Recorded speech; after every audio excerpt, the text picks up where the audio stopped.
Assalamualaikum warahmatullahi wabarakatuh. Alkisah, ada seorang konglomerat yang sangat kaya raya menulis surat wasiatnya, yaitu barang siapa yang mau menemaniku selama 40 hari di dalam kubur setelah aku mati, akan aku beri warisan separuh dari harta peninggalanku. Lalu ditanyakanlah hal itu kepada anak-anaknya, apakah mereka sanggup menjaganya di alam kubur nanti? Tapi anak-anaknya menjawab, mana mungkin kami sanggup menjaga ayah, karena pada saat itu ayah sudah menjadi mayat.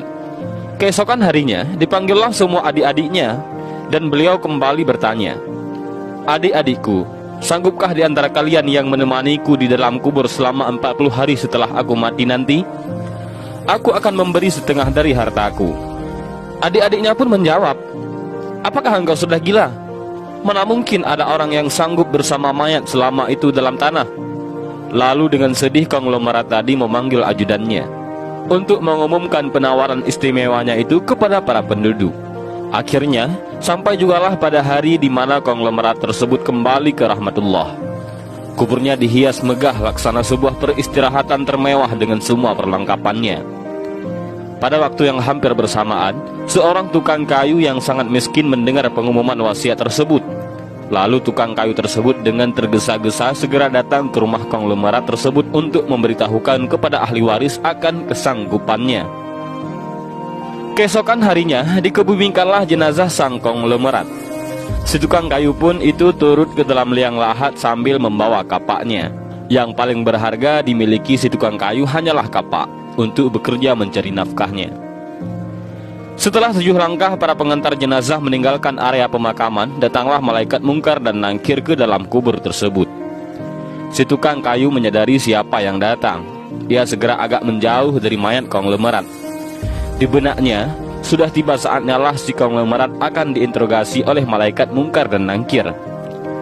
Tapi yang terjadi malah sebaliknya. Malaikat mungkar dan nangkir malah menuju ke arahnya dan bertanya kepadanya, apa yang kau lakukan di sini? Aku menemani mayat ini selama 40 hari untuk mendapatkan setengah dari harta warisannya, jawab si tukang kayu. Apa saja harta yang kau miliki? Tanya mungkar nangkir. Hartaku cuma kapak ini saja, untuk mencari rezeki, jawab si tukang kayu. Kemudian mungkar dan nangkir bertanya lagi, dari mana kau dapatkan kapakmu ini? Aku membelinya, balas si tukang kayu. Lalu pergilah mungkar dan nangkir dari dalam kubur tersebut. Besok di hari kedua, mereka datang lagi dan bertanya, apa saja yang kau lakukan dengan kapakmu? Aku menebang pohon untuk dijadikan kayu bakar, lalu aku jual ke pasar, jawab tukang kayu. Di hari ketiga ditanya lagi, pohon siapa yang kau tebang dengan kapakmu ini? Pohon itu tumbuh di hutan belantara, jadi nggak ada yang punya, jawab si tukang kayu itu. Apa kau yakin? Lanjut malaikat. Kemudian para malaikat pun hilang. Datang lagi di hari keempat, mereka bertanya lagi, adakah kau potong pohon-pohon tersebut dengan kapak ini sesuai ukurannya dan beratnya yang sama untuk dijual? Aku potong dikira-kira saja, mana mungkin ukurannya bisa sama rata, tegas tukang kayu. Begitu terus yang dilakukan malaikat mungkar dan nangkir. Datang dan pergi sampai tak terasa sekarang 39 hari sudah. Dan yang ditanyakan masih berkisar dengan kapak tersebut. Di hari terakhir yang ke-40, datanglah mungkar dan nangkir sekali lagi bertemu dengan tukang kayu tersebut. Berkatalah mungkar dan nangkir, hari ini kami akan kembali bertanya soal kapakmu ini.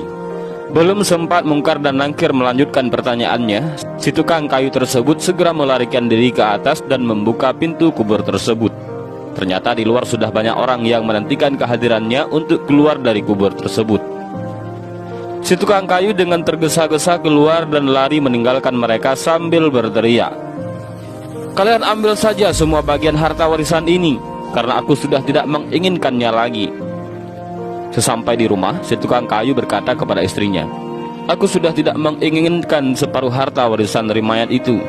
Di dunia ini, harta yang kumiliki padahal cuma satu, kapak ini. Tapi malaikat mungkar dan nangkir selama 40 hari yang mereka tanyakan dan persoalkan masih saja di seputar kapak ini. Bagaimana jadinya kalau hartaku begitu banyak? Entah berapa lama dan bagaimana aku menjawab.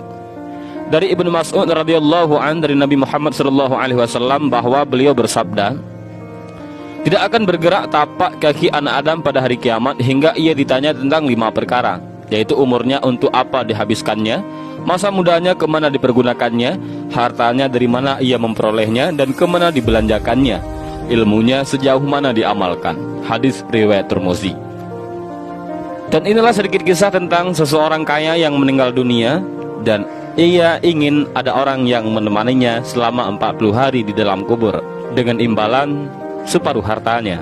Namun orang yang berhasil melakukan tugas tersebut malah tidak menginginkan harta si orang kaya itu. Dan mudah-mudahan kisah singkat ini bermanfaat